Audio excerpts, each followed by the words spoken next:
નમસ્કાર, અત્યારે અમે છે ગીર સોમનાથ જિલ્લાના વેરાવળના કિંદરવા ગામે. આ ગામની અંદર અરસી બાપા કરીને એક મંદિર છે અને તે વીર પુરુષ છે જે અહીંયા પર શહીદ થયા હતા, ગાયોના ધણ થયા હતા. ત્યારે એવું કહેવાય છે કે તેનું ધડ છે તે અલગ થાય છે અને તે લડતું રહે છે. એના ઇતિહાસની વાત પછી કરીએ, પરંતુ અહીંયા પર સમસ્ત કિંદરવા ગામ, પરમાર પરિવાર અને તમામ ક્ષત્રિય કારડિયા રાજપૂત સમાજ દ્વારા અહીંયા પર ભાગવત સપ્તાહનું આયોજન કરવામાં આવ્યું છે.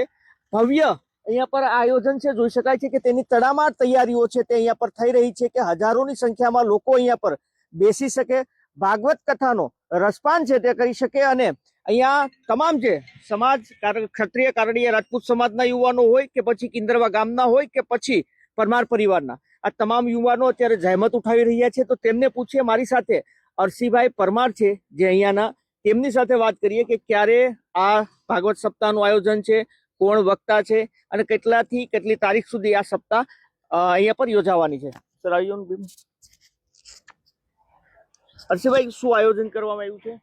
આપણે કિંદરવા મુકામે આપણા પરમ પૂજ્ય અરસી દાદાના સાનિધ્યમાં કિંદરવા ગામ સમસ્ત અને પરમાર પરિવાર આયોજિત ભાગવત સપ્તાહનું આયોજન કરવામાં આવ્યું છે. આમાં આપણે આયોજિત પરમાર પરિવાર છે, પણ સમગ્ર કારડિયા રાજપૂત સમાજને સાથે રાખીને, ક્ષત્રિય કારડિયા રાજપૂત સમાજને સાથે રાખીને આપણે આ કાર્ય કરવાનું છે. અને આપણું આ કાર્યની શરૂઆત 28/11/2025થી શુભારંભ થાય છે અને 4/12/2025ના આપણે પૂર્ણ વિરામ છે. આપણો ખાસ કરીને આપણા અરસી દાદાનો ઇતિહાસ છે કે ગાયોની પાછળ શહીદ થયેલા હતા અને સુરાપુરા તરીકે પરમાર પરિવારની પણ સમગ્ર કારડિયા રાજપૂત એમને પૂજે છે આજે પણ, અને આપણા માટે, સૌને માટે આપણા એક વંદનીય છે.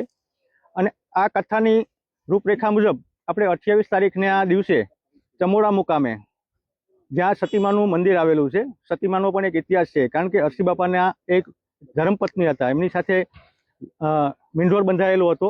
અને એ સમયમાં જ્યારે સુરાપુરા દાદા અહીંયા ગાયોની પાછળ શહીદ થયા હતા, ત્યારે એ સમાચાર જ્યારે ચમોડાની અંદર મળેલા, ત્યારે જે સતીમા હતા એ પણ ત્યાં સતી થયેલા હતા. એનો પણ આજે ઇતિહાસ છે અને ત્યાં મંદિર પણ છે.